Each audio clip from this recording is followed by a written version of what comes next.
What's up, everyone? Welcome to the Core Podcast covering all things Apple TV Plus. My name is Jim, and I'm joined by my co-hosts Luke and Kyle. And today we continue our coverage of Apple TV Plus's Foundation. Today we're covering Season 1, Episode 10, titled The Leap. Season 1 finale.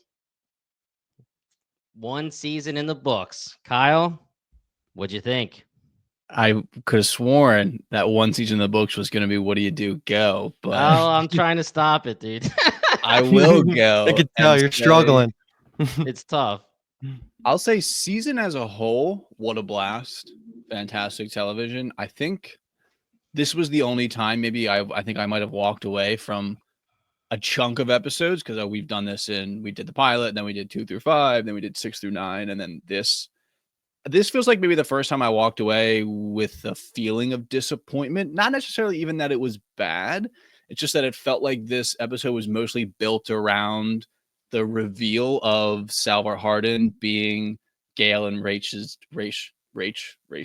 daughter, which we have been kind of in the bag on that since our our probably episode 2 to 5 recording. So it just kind of felt like we were just tying some things up. Most of the things weren't incredibly shocking. There are some interesting things that we'll talk about, but I'm just kind of excited to get into season 2 at this point and kind of move on. Yeah, I'm pretty much going to mirror your sentiment there, Kyle. I thought that the biggest thing about this episode was the reveal, and we kind of guessed it for a long time. So, because of that, it wasn't an oh my gosh moment, but I thought it was a great finale for a great season. I really, really loved this season. I'm so in for Foundation. I can't wait for season 2. I thought that the Cleon stuff was really cool, and that's definitely what we want to talk about. I think that was the best part of this episode, but I do agree a lot of the Sal stuff, a lot of the Gale stuff was built upon the reveal. And because we've been talking about it for so long, it almost felt like we already knew it. So it wasn't anything crazy. But we'll get into it. We'll talk about it. That doesn't make this a bad episode. I love the episode still. Luke, get us started. All right, so my thoughts are going to be wasted since I am the vet, so we will jump right into this and I'll kind of flesh it out as we're going along. But I just high level, I definitely got a little bit Game of Thrones vibes where like it felt like episode 9 was like the climax of the season for a lot of things, but that's mostly for the South stuff. So we're going to switch gears and start at Trantor just because by the nature of the Terminus storyline ending up with the convergence on Synax with Gal and Sal. Let's just end with that because that's going to lend itself to the most open-ended piece of the conversation going into season 2. So let's just do Trantor because as you guys know, the end of this episode ends with a 138-year time skip. So this is the end of these three Dawn, Day, and Dusk characters that we get. Literally, we get to see the end of Dusk or of Dawn here, but we got a lot to talk about. And one of the things I've been so looking forward to in just like a visceral reaction type of way since we started the idea of this Rooks and Vets coverage is I could not get the image of what Cleon does to Azura in this episode in response to what he did to Dawn, and it's just something that has stuck with me the most of the series, like by far, just like how savage that all is, and we'll build up to that. But let's just open the door because I think that actually is kind of the early part of this episode. We have Day returning from his trials and what he learned. I think you both kind of get a point here for guessing what was going to happen with Day's decision around Dawn because Dusk is really the one driving the train to kill this kid and move on. Like he doesn't want to tarnish the genetic dynasty. And Day actually did learn more than I gave him credit for. I'm sure you guys did as well. Like he is still like a hard ass and like set in his ways, but he was willing to change. And it really felt like it was him versus Dusk here. And just Demerzel made the decisions for him. She just continues to become more and more of an important character. And you can tell like she has such crazy just back and forth in her own head of like, you guys talked about it, like what is considered best for the Empire. That plays out a little bit in this bucket too. Just a lot of craziness. And of course the threat to Azura, just that gets me going because it's just so freaking badass and just villainous. And it also kind of recontextualized the power of the Empire to be able to snuff out 1,500 lives at just the flick of his wrist. It still kept him with his edge, but then he goes on to try and eventually pardon his son, his brother, which he even said in this episode. So there's a lot. But what do you guys want to bring up first here? let's get Azora done, man, Hmm. because that was crazy. That was really, really, really crazy. Badass. The flick, just like the same flick that he uses when he's taking half a planet down, two Hmm. halves for Thespin and Anacreon? Hmm. Okay. And Anacreon. So that entire sit down with Azora, the back and forth with Lee Pace's acting, my goodness, it was so good. Yeah. It almost so I've been watching Andor. I finished season 1, I'm on to season 2.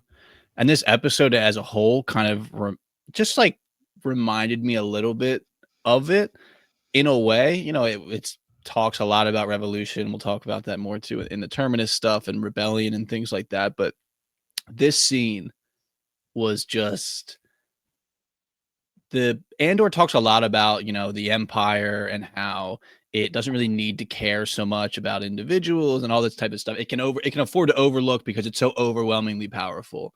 But Right. this was just the most insane display of Hmm. power I think I've maybe ever seen almost. That's gonna sound crazy recency bias, but that's fine. I don't really care. Of just we looked at, we took your DNA, we went all the way back to your great great grandparents. That's 16 people. We took everyone that flowered down off of them, and that ends Hmm. up being, whatever it ended up being 751 or whatever he says. And then we got everyone you've ever interacted with. So teachers, coworkers, all of that stuff, and all of their extended family. And it's a sum total of 1,551 people is, Yeah. who would remember you after you're gone. That's like the wave that you made in this life. And he just puts his two fingers up and it's just gone.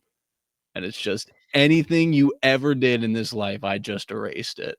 And that doesn't even come close to the feeling that I'm feeling that what you took away from me. And it was just like, holy moly. It's just the big dog. I mean, the big dog in the big seat in the big house. I mean, he's just wielding that power in the way that it just reminds me of, like Jimmy, I think, mentioned there, of the kind of earlier in the season of when he's Dawn and he's kind of talking to Demerzel and he watches his day just Yep. bomb the shit out of those two planets. And he's like, is it always like this? And it's kind of like, yeah, it is always like this. Like you guys always do eventually get to this point. And it's just like, I damn, love this that's Cleon, man. This Cleon's the best. crazy He had the amount of most power. His I mean, growth day. of any of them. Is he an anomaly, Luke? Is he? I guess we'll find out some more answers from that. But Azora doesn't die. She Mm-mm. does not die. She is put somewhere where she's going to be fed intravenously. I think that's how he said it.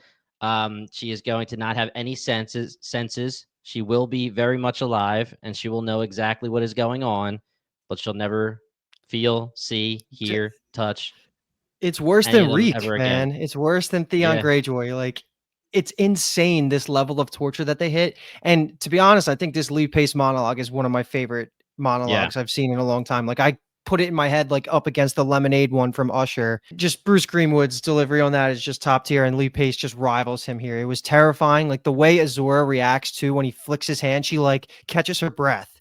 And he just like delivered it so well. It just kept building. Cause in the beginning, I don't know about you guys, and I remember this being the first time I watched it. I didn't feel that he was going to go in and threaten her. Like he was trying to give her a little rope, right? Like ask about like what the rebellion's like, and I thought he was trying to get info out of her, not just hard threaten her. He says like this is what the price you're gonna have to pay for hurting my personal legacy, and he's like, you broke my son's heart. Just all these things, they tell you a lot about him, they show his growth, and then they also are just, it's just badass. It's one of the most Yeah. vivid scenes of the entire Foundation show that I always think of when I think of Foundation. And I'm just happy we finally got there. So even if it was a weaker episode for the season, this is one of the best scenes of the whole season, in my opinion. Yeah. And when I think, Kyle, you might agree that when we say weaker episode, I don't even know that I would say that. We had 4 episodes at a time to talk about so much stuff going on the last 2 episodes. So there's so much more opportunity to be like, whoa, something crazy just happened.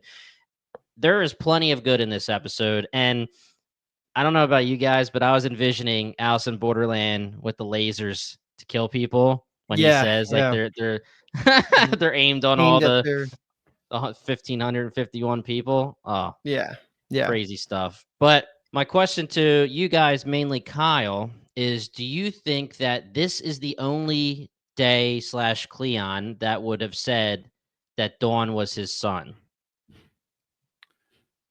I'm just gonna have to say no, because it Okay. felt like the things that we were thinking about Day being kind of different, maybe because of the experience that he had. It it didn't feel like it Okay. actually kind of manifested totally, because he even says here, like, when I was younger and I wanted to not necessarily be different, but like do all this stuff. And then he said, like, once I got older, it was like I wanted to be the same. I wanted to be Yeah. Cleon. I wanted to be predictable. And I wanted my son to be the same. And that almost kind of answers our question too of like, how is the transfer of power and all this stuff? And it just feels like they all maybe hit that point where it's like, I want to be the same as everyone else. I want to just slide into my role and be that guy. So that's the way I feel about it. I mean, maybe part of my slight disappointment, and I was hoping that we were going to get a lot more from this Day along those lines, but it kind of the You don't think lesson he seemed. changed? I feel like his fight with Dusk in the next scene Yeah. shows so That much how much he changed. I guess more like to complete that thought being that we got that glimpse, and then we're 130 years later, so like it doesn't really matter. Maybe is how it right. Right. So currently feels. Maybe we'll see, and when we get introduced to a new crop of them, it's just kind of like we got a slight glimpse, and then it doesn't really matter It's so much right now it's because he's gone. If I remember right, the so first time you see the Cleons in the next episode is gonna be like a shell shock moment. But anyway, go ahead, Jimmy. okay. So yeah, really quickly, let's just break this all down, but let's flash forward to the scene obviously when Dawn is brought forth in front of the other two Cleons. He has Day and Dusk, and Dusk is brutal as hell. Mhm. He says, "You're nothing to me. I'd rather you burn. Get the hell out of my face," pretty much. Demerzel is behind him, seemingly like she's kind of comforting him, saying, bringing him up to the two of them. And Day has his big moment here where this is where we can question a few things. And here's my questions to you guys. He decides that he wants to allow this change. He's going to allow Dawn to stay as Dawn, which will literally change the entire rule of the empire because Dawn will become Day and Mhm. he will eventually be the ruler. He will become Says empires. let the dynasty bend a little bit, which is like a cool way of saying that. He wants change for the first time is how I took it. Right. So, another quick flash forward, and we find out that, and we'll get back to it, but I just want to get all this out in one spot here. We find out that there may be more issues with the the genetic changes from the rebellion, and the Shadow Master is literally telling Day himself right now that he's not positive that he's an exact replica. Mhm. So we don't know, right? So this moment to me, when Dusk and Day are throwing down, is it one of the first throwdowns between Cleons? Is Day changed because of his experience, or is he genetically altered and he is different? Because what we've seen so far is, yes, they may like have some arguments, they may like disagree and say, you know, you shouldn't be the one going off planet and this and that, but they were throwing down. This is like a full on I Mhm. disagree, you're totally wrong, F you kind of thing. Day did something that Dust wasn't expecting. He fully expected Day to say, we're going to get rid of you. So what do you think here, Kyle? What are your thoughts? Is he altered, or do you think that that's where I was getting at when it came to saying he's my son? Is it because he's altered? Is it because any of them would say that, or is it because he actually was changed when he went on his little quest? Yeah, I mean, it seems likely that we'll get into like we're 130 years later, and we'll get to see the impacts of maybe the policies that he's allowed because of these changes, which is an interesting way, I think, to see it to a point. But I just kind of stinks that like we won't get to like actually experience him more. That's maybe just a function of the way the story is being told. It just tells us it in these chunks, and it's the journey throughout time and things like that. I just am kind of a little bummed that we don't actually get to see more of his transformation. We just kind of get the glimpse, and then history kind of marches on in the aftermath of it. Because he even has when he's talking to Dusk, and he says I, and then corrects himself and says we.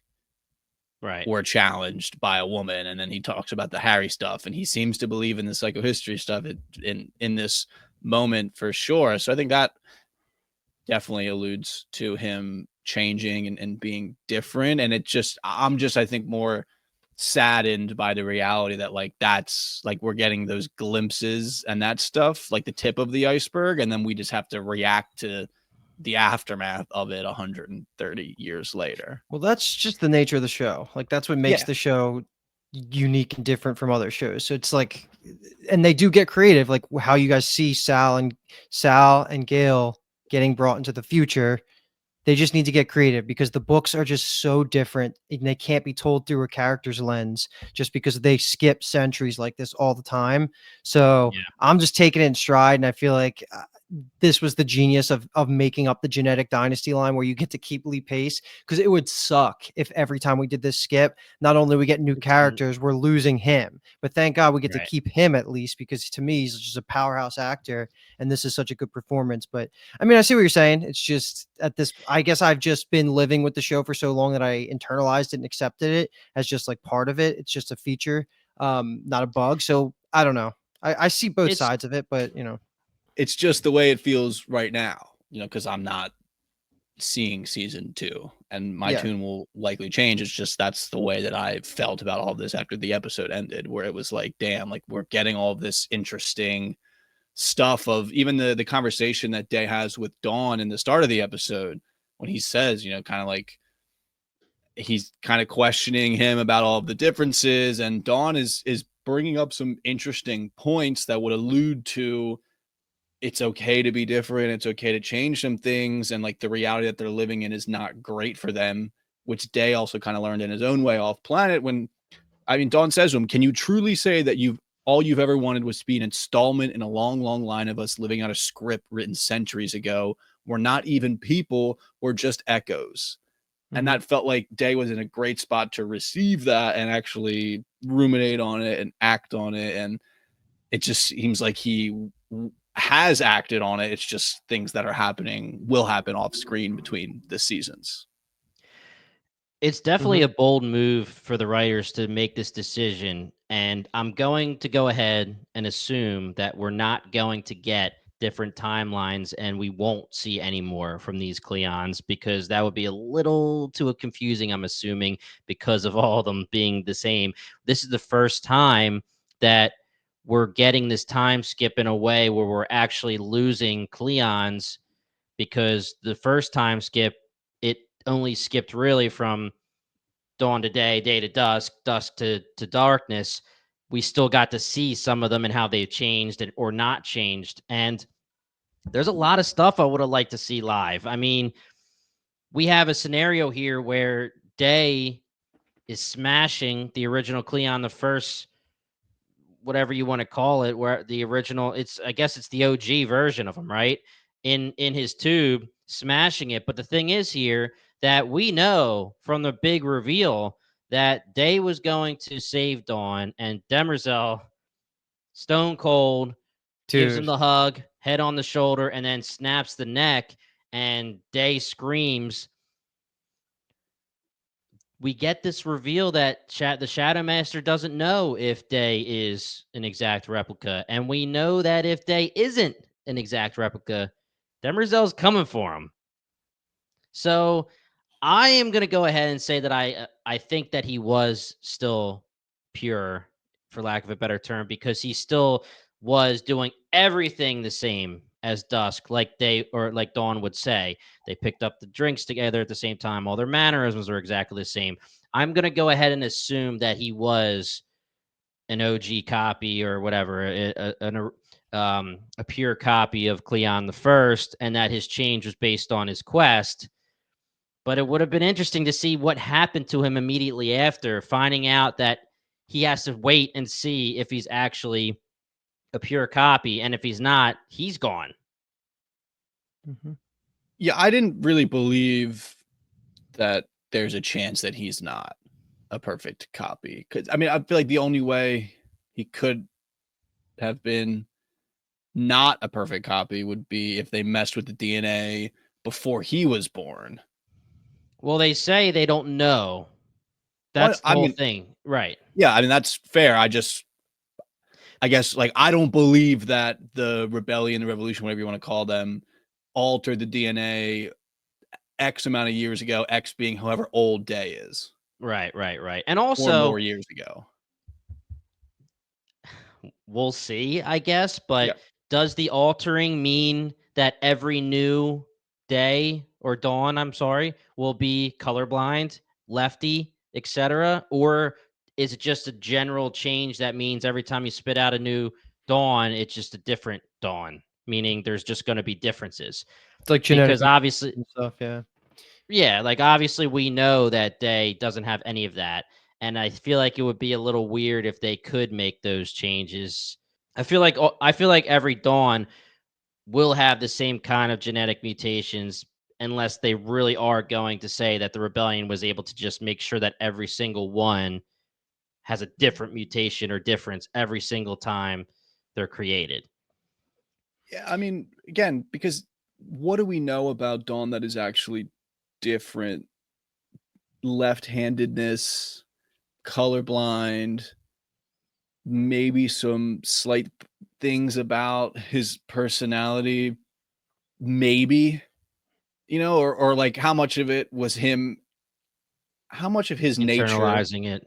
was informed by the fact that he knew he was different versus how much of like him like wanting to run away and more settled to fall in love is like that editing that they did. Because if it really is just like he's colorblind and he's left-handed, like that doesn't really change anything about like they could just I could see them being like, all right, that's just kind of the new DNA. Like it after Yeah. 3 generations, it won't matter, and we're planning on Mhm. ruling for XYZ until every sun in the galaxy explodes. So I, Right. I think part of it too is that confuses me is I'm under the impression that they take the actual DNA from Cleon the First preserved dead body or something, however they use it, and they're cloning that. They're not taking DNA from the most recent dawn, No, dusk, right. or day. Right. So to me, it's like let the genetically modified Dawn live because when he dies, it's not like he's passing his genes down to the next people. That's how I was taking it,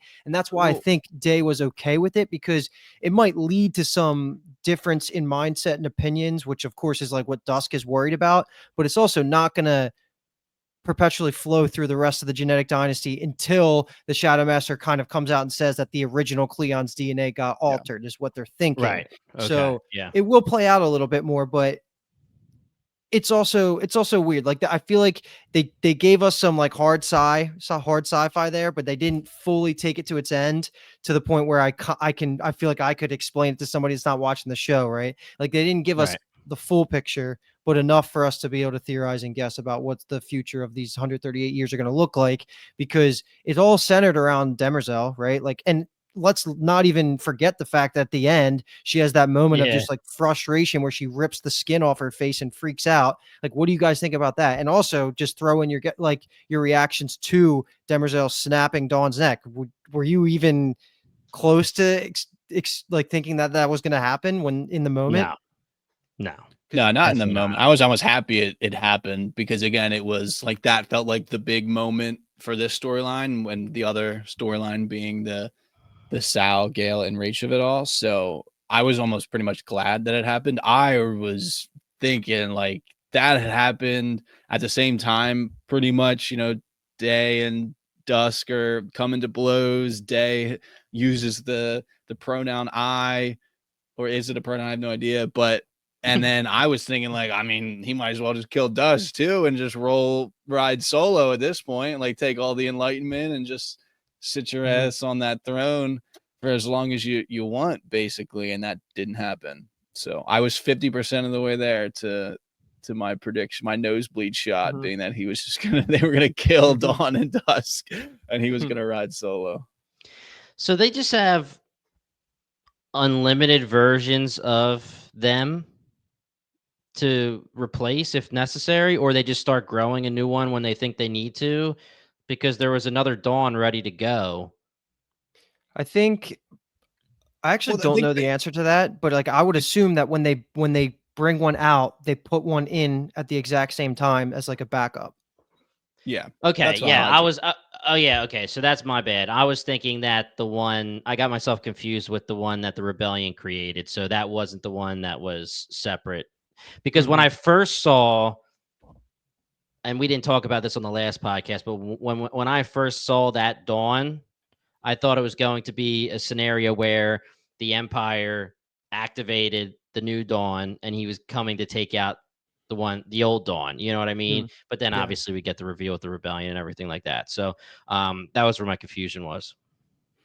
All right, let's take it home. This storyline on Trantor. Just final opinions on that last scene with Demerzel. Like, what do you think her mental state going into season 2 will be? Like, with the 100-year time skip in mind, like, do you think her plans have changed? Do you think she's been acting in the same way, and this is just more information about how she makes decisions for the Empire? I'm just curious your guys' take because she just says, "I'm loyal to the Cleonic dynasty." It's it's really interesting because she's loyal to the Cleonic dynasty, meaning she's loyal to Cleon the First.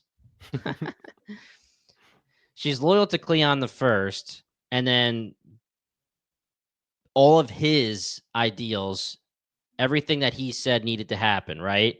Hmm. So in this scenario, we have Empire, we have Day giving an order, but Demerzel went against it because she believed, her code believed, that it was against the original wishes of Cleon the First. It makes things very confusing because it's one thing if she kills Dawn because he's different. It's another thing if Day says we're keeping him, and then she directly defies his order and kills Dawn. That's where I'm like trying to figure out if she's if she's breaking her governor module or what. But if she's being able to break the code and make the, I Well, don't know. I don't know. it's tough too because they say like it comes down to the middle throne, but Dusk is clearly against what Day's doing. And so when she's loyal to Empire, they're all technically Empire. It's Right. just like they have the middle throne more of a, let's say, bureaucratic solution. You know, it's just like making everyone know where they stand. But when it comes to certain things, like, I mean, does his opinion actually weigh more than Dusk's for a situation? And then, I mean, is there something in her programming where it's like if the if they can't Tie goes to agree, the dealer. yeah, then it's just 50-50. kind of, Yeah. yeah, like we trust what your interpretation of what's best for the empire is. I mean, that would be an interesting level of free will almost to give to Yeah. Demerzel, and yeah, her reaction to that, I couldn't tell if it felt like it's regret. Is it regret from the sense of she felt compelled to do it by the code but didn't want to do it, or like was it an emotional decision that she made in the moment and regrets it? I don't know. I mean, we'll And have to see because I mean, part of her story this season was about her kind of beliefs, you know, trying to fit within like the structure of what's required of her and what she believes and all of that stuff. So I'm interested to see what her season 2 storyline looks like. I mean, I don't think she'll be directly impacted by it maybe 130 years later, but over that time of how had she changed? And I can see this being what she had to do to Halima times infinite, because again, she is, for lack of a better term, just like Day was saying, I'm the father, she's the mother to Dawn. And I took it like she was comforting him and she was feeling what she was feeling, where she was putting him on the shoulder and saying it's going to be okay, pretty much, but then doing what she had to do. To your point, Kyle, whether it's I think it's best for the Empire or no matter what, I could say I'm not going to do it, and my body's just going to do it. Just like with Halima, if you tried to run away, I'll chase you forever. And with Halima, she was very regretful, very upset about it. I can see her reaction at the end of this finale being like, that was awful. I am so majorly frustrated. And, I hate this pretty much. Killing one of your sons, I mean, that's the thing. How are we going to take Demerzel? I am taking her based off of all of the Halima stuff, that she has her sentience and she is like good. Like, I would take her as a good person, meaning like not protagonist because she's with Empire and everything, but maybe if she could choose, she wouldn't be with Empire, that kind of thing, right? She wouldn't choose to kill Dawn, but she's being either forced to, or she just knows that she has to, and that's the frustrating part of her life. She just knows that she's half sentient, half like, I'm on this railroad track and I'm not going to be able to get off. Cool. All right.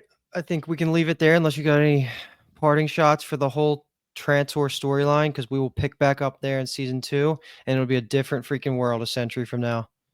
I mean, mulling around this is probably a shot from outside the stadium itself, but like if she could be aligned with any type of rebellious or revolutionary activity, I mean, what is her involved? We don't really understand yet at this point, like the actual mechanism of Dawn moving from DNA to baby in a tank to getting cracked out of the tank when dusk becomes darkness.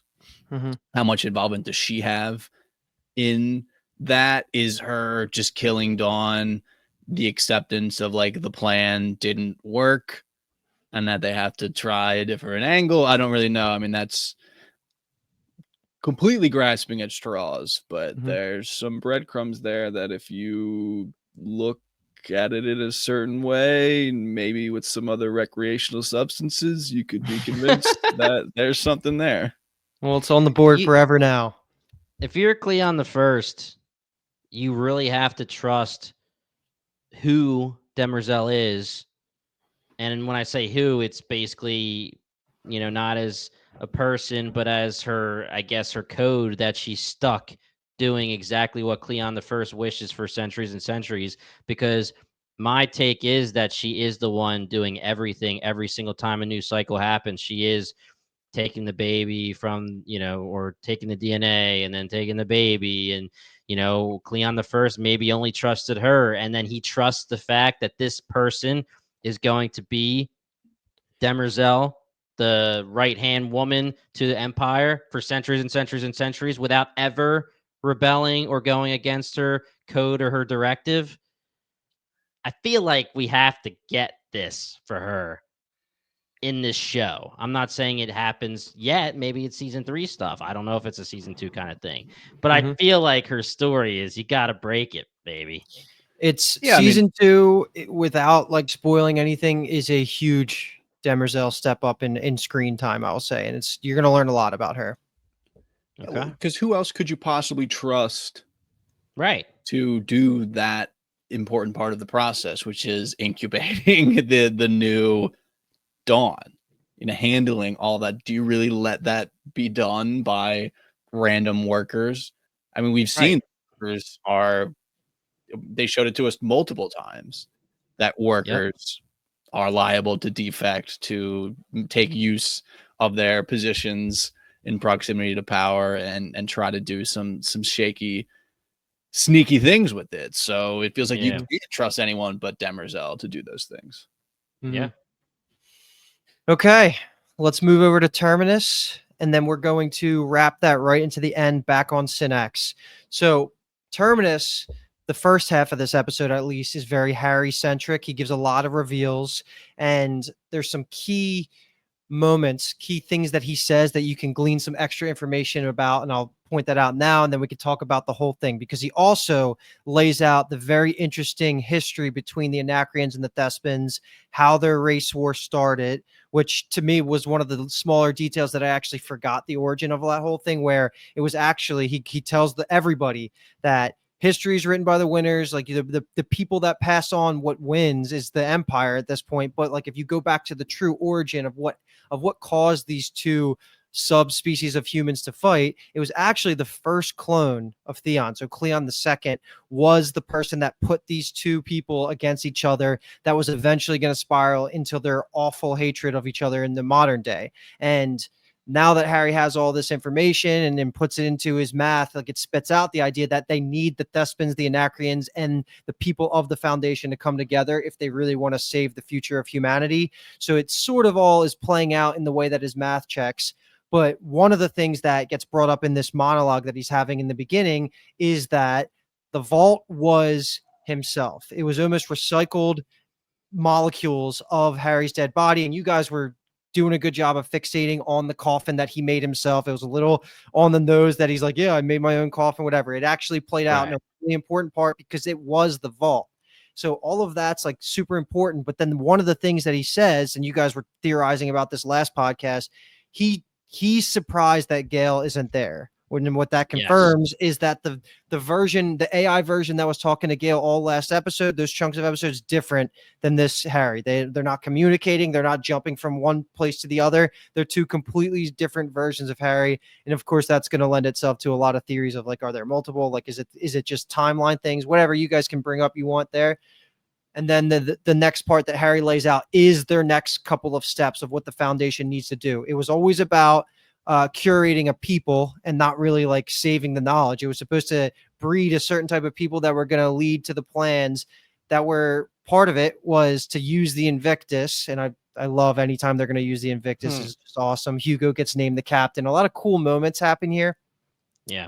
But the other last mic drop moment, then we can talk about it all, is that Harry, or this version of Harry, is very surprised that Sal is getting visions, and has nothing to do with him. And that kind of plays out in the way that you find out that, if it wasn't obvious already, which it was to you guys, that Sal is Raish and Gale's kid. And it was the other part that I forgot was that Sal's mom actually did carry her. So they yeah. So bunch of reveals here. And then Harry says, peace out. And then he goes back into his vault. All right. So I'm very selfish here because I understand what Harry's doing. He's giving the information that's totally necessary, only necessary, and then peacing out. And he says that straight up to everybody. But your boy wants some more time with Harry. I want him to be talking to me. I want him to be telling me what's good. If I'm Sal, she was very upset and very shaken by what he says to her. But I mean, this is devastating if you're Sal, until obviously she gets a directive by the end of the episode. But we talked about this. She felt like she had a purpose. She thought the ghost, the man behind everything, was telling her secretly in visions what needs to be done to be a big part. She was always the anomaly, the person that didn't fit in, the outlier.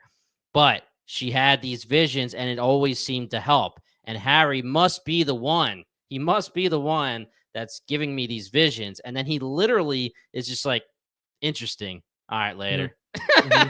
So I really thought that, and I said it on pod, I thought that he was going to see Sal and be like, I didn't guess at all that he was going to say, where's Gale? Because my assumption was going to be that they were the same. The one that Gale talked to and the one that Terminus talked to. So that totally caught me off guard, and we could definitely talk about that. But I thought he was going to say, all right, Gale didn't open this vault. Who the hell did it? You did it? We need to talk. What the hell's up? Like, who are you? And it wasn't like that at all. And I think that was a little bit of my disappointment with this episode. And then to pile it on, we guessed the big reveals. So the Cleon stuff really just outweighed the Sal stuff for me. And hey, the end of the episode was sweet. with them finally meeting and saying, I'm your daughter. But what did you think, Kyle? Like, what were your thoughts with Harry just showing up for the first time and what he decided to give them? Yeah, I think some exposition would have been nice just because Jimmy, we've been throwing theories out there and we've been trying to figure everything out. So it's always nice to get answers. But I will say that I think I'm satisfied with the way that it played out in terms of what it kind of meant for Sal's story. I like that it gives her the impetuous to leave, to go on this solo journey to find Gale. I think all of that made a lot of logical sense. I think it does make sense in terms of how Harry operates in general. Yeah, Everyone is agreed. really on a need to know. And I Mhm. think at this point, from my perspective, we're kind of understanding of why things for the most part are a need to know.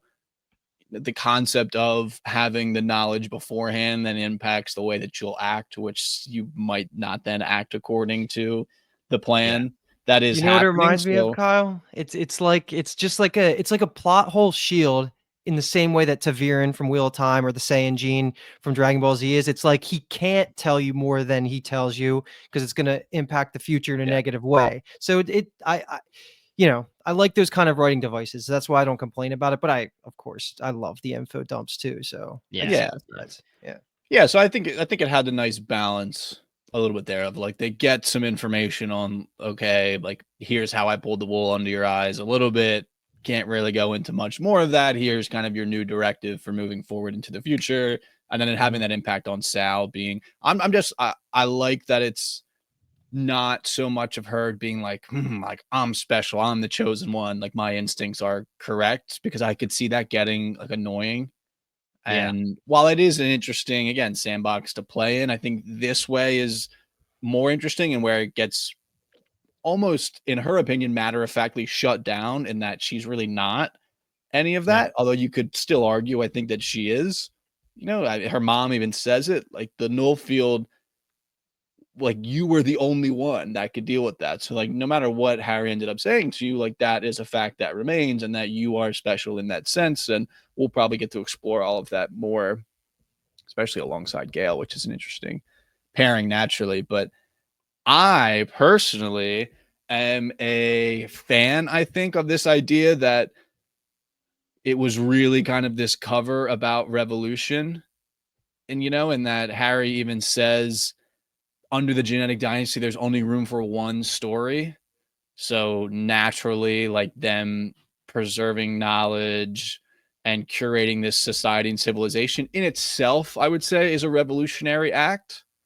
But also, it seems even more driven than that. And it's kind of creating a counterweight to the empire within the universe, the galaxy, the Imperium itself. And I mean, I'm a sucker for those types of things for sure. So I'm really interested in how that manifests. But also, is that still the actual truth? Because we know that there's the sister Yeah. foundation, which could be the real foundation. And again, because Harry says it that Terminus was set up to draw fire. Mhm. And they talk about how they've used the Invictus to kind of put up the blinders, let's say, for the Empire. The Empire will think that the planets aren't there anymore because of a solar flare, whatever the terminology that they use. So does that mean that their role as kind of the shield to draw the fire is over because they've survived the first crisis and now it's okay that we have the two foundations? Or is Terminus still this kind of decoy-esque place, and that's why he doesn't really care too much to tell them more of the future? I don't know if we can definitively say either way at this point, because we Right. know Harry is, again, this classic need to know. He doesn't really Yeah. he wouldn't have an issue at some level sacrificing all three planets if it Mhm. meant that the sister foundation actually gets to do what it needs to do. If anyone's also listening to our Murderbot coverage, Kyle's a fan of Rebellion and Revolution. He wants that shit. But no, I feel you. I feel you on everything that you're saying there, man. And just to talk about quickly the Sal stuff when it pertains to Harry, psycho history, he believed that Gale was going to be there. He got pretty damn lucky that Gail's child was able to open the vault. Well, not necessarily not open the vault, right? Because it was triggered, right? Mhm. Not Yeah. necessarily I by thought she Sal. Sal did everything to get it there, but it was triggered by the Anacreons, right, Mhm. Luke? Yeah. That's what he said. Yeah. The Anacreons were the okay. ones that triggered Okay, it. so it wasn't so her using the Prime Radiant didn't mean anything. I, I thought it did, but Yeah, I mean, that's the way I I don't had. think they really specified, to be honest. And I tried to Okay. listen to for it, but he did specifically say that the Anacreons were part of the reason why it activated, why the Nullfield growing activated. But her being able to get in is special because, like, if Gale was there, we got to assume that she would have been doing the same thing, right? like right, everything. I mean, Sal specifically from point A to point B was how they got the Invictus, how they did blah blah blah. Everything that was needed to be done was through Sal, and I guess Harry thought it would be through Gale. Yeah. What happens if none of that actually happens? If Sal was never born, is anyone able to do that? And then the Anacreons show up and it triggers Harry, and he's like, "Oh shit, that sucks. All right, let's go Hmm. to the other foundation." Yeah, it seems like that could have happened. I mean, Yeah, Mary, her mom happened to pick Gail's egg. I mean, she even says, I chose a controversial donor. And Hmm. it was like, yeah, I mean, to put it lightly, let's say for this Uh, civilization, I was shocked. I mean, I guess at some point we were always going to have to get the confirmation of what actually is their relationship. Is it adoptive? But it's literally the fact that, yeah, she is her mom too. And she has two yeah, Hmm. moms, you could easily argue. And that was just kind of wild too. That scene, I wasn't totally anticipating that. But Mari's upset that Harry kind of led them astray, and that she played right into his hands. And I don't even think she knows necessarily the depth that she played right. into his hands, and how she kind of did him a solid basically by carrying Gale's baby. Because you're Hmm. right, I can't imagine how it would have worked out. Yeah. Yeah, because every little thing was the ghost telling Sal what to do, which led Mm-hmm. to the moment that it was the perfect timing for Harry to be revealed. But when we get, well, actually, I don't want to walk away from Harry before we talk about what are your thoughts here, Kyle? Like, what do you think is the deal when Harry said, "Where's Gale?" Do you just think it's multiple copies? One is a copy with Raish and Foundation number 2. One is a copy with Foundation number 1. Is there multiple copies more than 2? I mean, I'm thinking here, if we're going to talk copies, I would think that Raish's copy is the same one that's going to go to Helicon.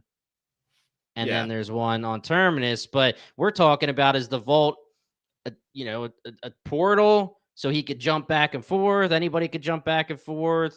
Is it a gateway? That kind of thing. I was actually very surprised when he said, "Where's Gale?" Hmm.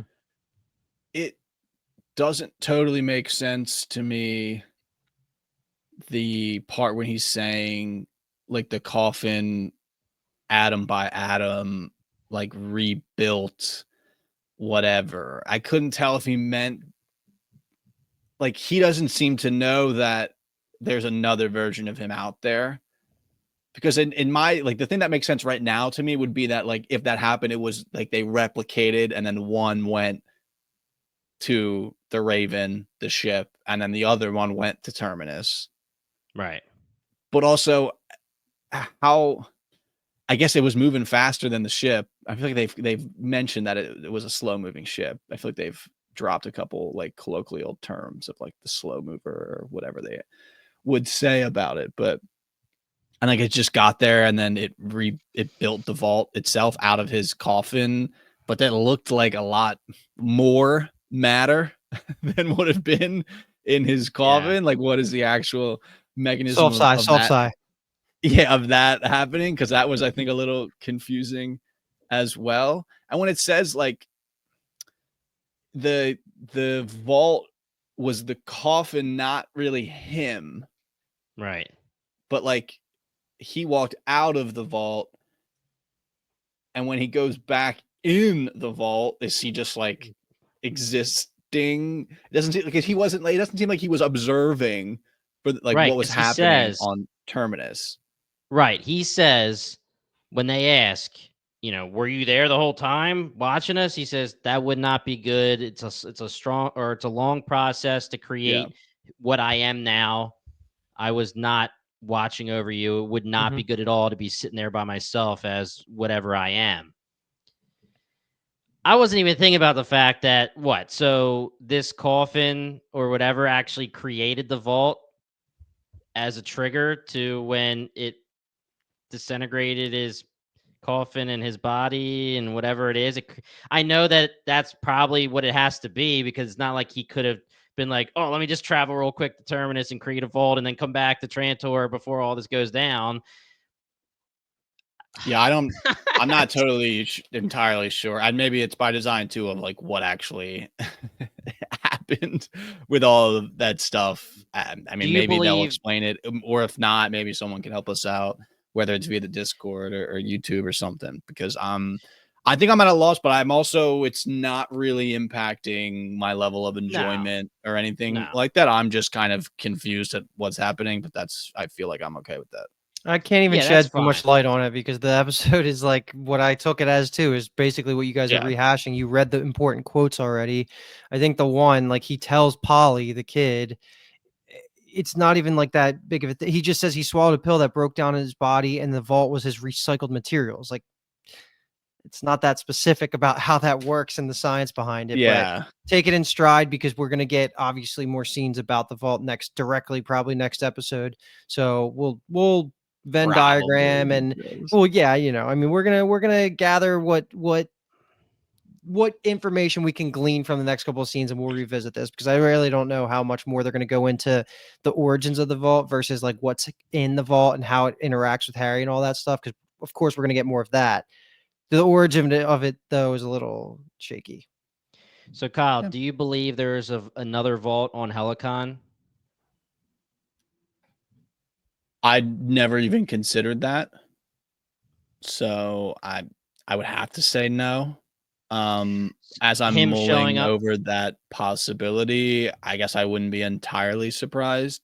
I feel like they showed like there was a stone sculpture in the garden of Trantor that looked like the open vault to me, which I just thought was interesting before we get the Azura and Day Okay. scene. I don't know what to possibly glean from that other than the fact that the shape looks similar to my mind. But I mean, I'm only bringing that up because like, is that like a similar shape on a different planet, teasing the fact that there's vaults on other planets and one of them being Helicon? That would make sense to me, I guess.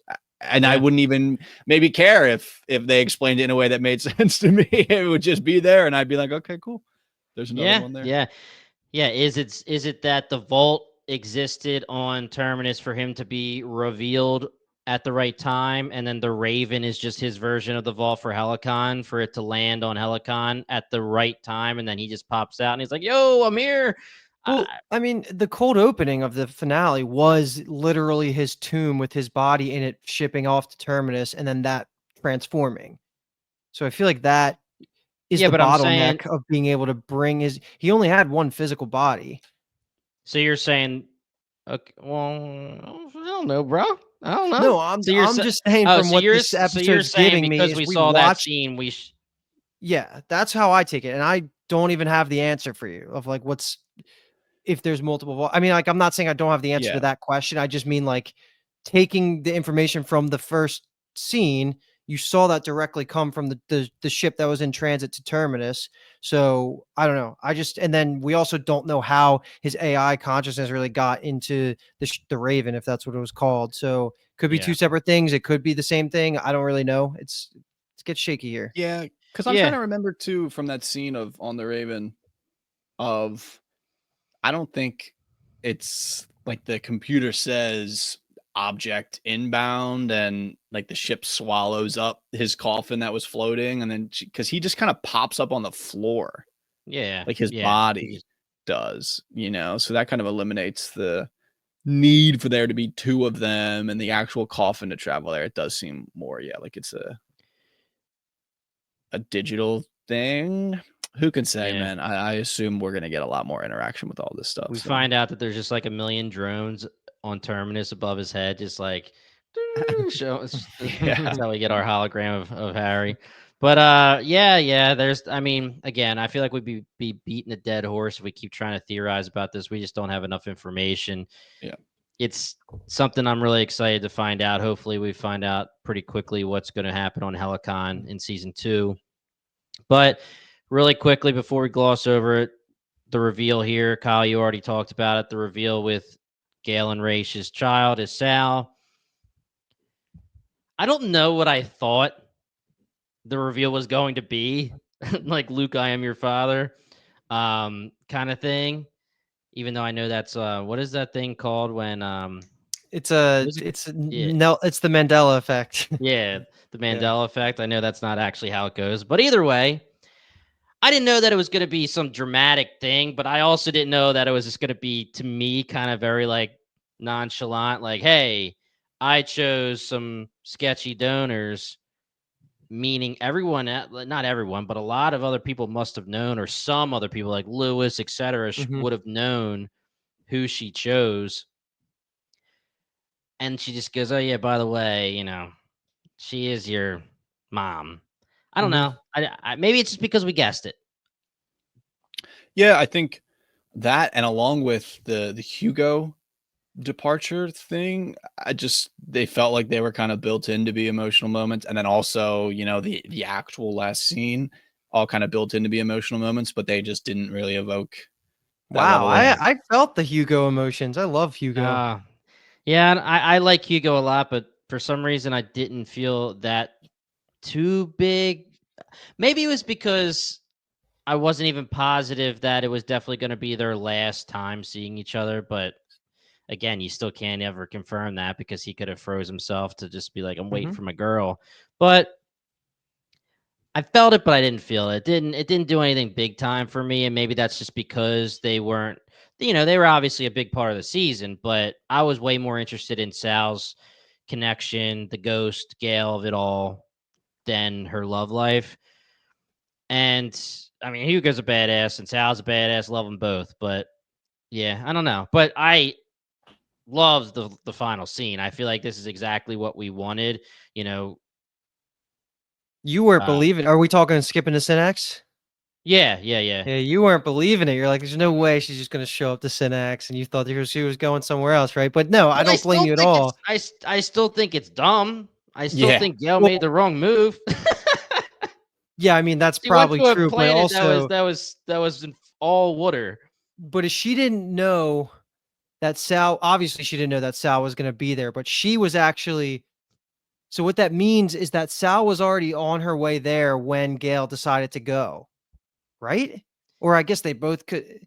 You never know because you don't Yeah, know right. how close it is to Terminus and how long Sal was sitting underwater in the cryo. But yeah, I guess it was more about leaning into that like chosen one thing where she says like I have a feeling of where I need to go and she wants to go to her mother's home planet. And that's what we see, right? We're 138 years in the future. Gail's pissed because of course like everything she's ever known, her whole society's collapsed, and it's like the environmental crisis, it came true what all the Yep. scientists were saying. The flooding all started and there's nothing left. I don't even know what I would do if I got into that situation. She got so lucky she looked down at the right time. She saw Sal's ship. It all worked Yeah. out. And it's going to lead to some very interesting conversations right away because Gail is just mind fucked by her saying like I'm your daughter. But She yeah, looks like younger than what Sal. else? I think she probably is. And I will say again, Kyle, I think you agree. It was a dumb move by Gail to go to Synax, especially because of how intelligent they make her. But we did talk about the fact that she was making a rash a rash emotional decision based on how all of the events, how her feelings were on Synax, or I'm sorry, on the Raven with Harry finding everything out. So I'm not saying that I think it was a weird decision. I understand it emotionally, but logically, that's not a Gale move. And then Right. it's one of those things where it's interesting because it's psychohistory, and you talk about how Harry could guess what's going to happen, but he wasn't guessing this at all. He had no idea that Gale would be on the Raven, that Gale wouldn't be on Terminus, that Sal would even be born. He had no Mhm. idea about any of that. He didn't know Galen race would even be a thing. Those things are outliers that can't be predicted by psychohistory. So that's where this makes this like exactly what we talked about when we were like, so Gale has some kind of powers, maybe. So Sal has some kind of powers, maybe. They just so happen. I get Sal's decision to land on Synax. Like she saw a child version of her mom take a dive, and then she says, "What's the water planet?" to her other mother, and that's where the reveal comes. So just to Mhm. say, I'm going to start at Synax. That's totally fine. But then, like Gale just like showing up and being like, "Damn, there's nothing here. Oh, there's that flashing light." It's just Hmm. like you said, it's the chosen one kind of thing that's very convenient for the story, but it didn't really bother me, even though I'm talking it out like that. I wasn't like, "Oh, that's stupid," but it was kind of, I don't know, against psychohistory. Totally outlier stuff. I just was like, Gale lands, and I mean, thank God she brought that canoe with her. I Yeah. That don't thing's sweet remember though. that being like a part of when she left, but that's fine. And but that was like, you're just gonna let that pod sink? Like, what are the Yeah, plans you're if you just on the get here and water. there's nothing? Like, are you gonna just go swim it back out if you want to ever leave, or are you just condemning yourself to be stranded alone on this planet forever? Like, what an absolute waste of potential it would be. But now, Mhm. and then even that fact that Sal's there, like, is Hugo's ship that's hers orbiting around. She said she crash landed, man. Oh, she crashed land. I forgot she said that. Yeah, so it's like, okay, I mean, someone's gonna have to come and stop by the planet for them A to get lot of, off of lot it. of I mean, what are luck. they gonna do? I mean, I know what Tony Stark built this in a cave with scraps, but like, I don't think they can Yeah. do that. I don't think Gale and Sal can build a ship with wooden scraps on the surface of Synax and get off the planet. So that's Gale just like, makes Tony look like a second grader in intelligence. Yeah, that's but fair. you know that Synax's entire planet, even if there was civilization left, would have no technology on it because of their Mhm. beliefs. Yeah. So Yeah. I got this the is gonna chill be a tough stingrays one. though. They were trying to hang out.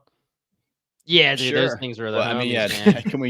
Can we melt their blubber down to make jet I'll be fuel? I riding doubt it. them. So, I'll be riding them That across. They're like little dolphins. You just that actually also randomly reminded me they just dropped those like horse creatures on Transfer, wasn't that this yeah, episode? yeah, I was like, where the hell yeah. did they come from? They were cool Horse as shit slash too. deer. It's like the Yeah. 100 when in the first couple episodes when they Yeah. the deer with the two heads The and the radiated, yep. sea Mhm. monster, and it's like, oh, we're just never gonna do that again. That was Yeah, cool. very That was true. cool to suck you guys in to keep watching, but we're good. Um, but leading up to We're the here very though. end, yeah, with Gail seeing the light, diving down, we know that she can hold her breath for a very long time based on where she lived, which is obviously Synax, and Harry says it a million times, you're down there forever. She starts, it was giving me anxiety though, the amount of time she was under that water. But I she's know, going right? through she's going through the ruins, and she finds Sal. She opens it underwater. I guess you can't really, that thing is probably too heavy even for when you're yeah. underwater. I don't but still Really I'm gonna like, drag that thing out. yeah, no, Mm-mm. I know. But like it's Sal, and then Sal's there, and then we have the final, I'm your daughter. We need to talk. Well, thank God she had the Prime Radiant, because now they could just cut to the end where she's just gonna believe her. Because like Yeah. then they would have to talk it out. She would have to convince her. But having the Prime Radiant's gonna be key. And yeah, like they're stuck on a rooftop of one of the town halls right now. Like what they're gonna do, obviously, it's not really guessable right now. But there's some scenes. That's all I'll say. Yeah, There's some Yeah, I'm cinematic in. and scenes. they'll talk, and I'm sure Gail will ask a bunch of questions, and we know that Gail has this feeling about the future. Sal has this connection to the past. What is that? They're kind of Yeah. opposites, but they have somewhat similar, Mm-hmm. let's say, foundations. Whoa. Ooh. Mm. Um, so they should be in line for somewhat interesting conversations. I'm just like, immediately my thought was like, okay, like, what are the ways in which they can leave this planet? Yeah. Yeah. And it just seems like someone's gonna have to swing by on a Hugo, ship. man. My Who's boy in the Hugo. neighborhood? Yeah, Yeah. something. The jump ship. Someone's gonna have to come. I don't know. That's Yeah. just the How way it does that feels even at the moment. can they both just like No, I don't know. Yeah, that's gonna be crazy. I have no idea. And Also, I mean, thinking too, it's funny that Gail, or I'm sorry, Sal was like, "Oh, I'm just gonna go to the planet, see what happens." Like, imagine yeah, if that her story just ended of her just entombed in the cryo ship. forever. Yeah. Yeah, Yeah, just under the water. The maiden yeah, religion would be like, wow, she's just not even reincarnating. She's just stuck there Yeah, forever. that's crazy. wow. Yeah, I mean, there's a lot of that kind of stuff in the show, obviously, and Mhm. Yeah, that's the fun of it. Where Harry's trying to predict things he can't, and we're trying to predict things, and we obviously are doing okay on certain things and not okay on other things. The thing that I want to talk about before we end this episode is this is obviously a sci-fi show. There's a lot of sci. Are we gonna get like fantasy with Sal and Gale with these powers? Do you think they're gonna lean into that kind of stuff? Do you think it's just a connection the two of them have, or do you think that we're gonna get more fantasy than we realize, Kyle? I think it's gonna have something to do with like genetics, augmentations to people, kind of what is the word in All sci. evolution when you mutations. Mutation. Thank you. Yes. I think it's going to be more along that line of Okay, right. technology in a weird way or something having an impact more than it being anything maybe like magical, Magic. Right. fantastical. I think they'll try to ground something and at least the explanation itself will probably sound fantastical, but I think they'll try to Right. ground it in something. I feel you. I think I agree with that. Yeah. Just get Luke, what do ready you for a think? bunch of new actors. That's what I'm gonna say. A bunch of new actors because we're 100 years in the future. I don't know what year we're at now, like 15,000s 12,000 maybe. or yeah.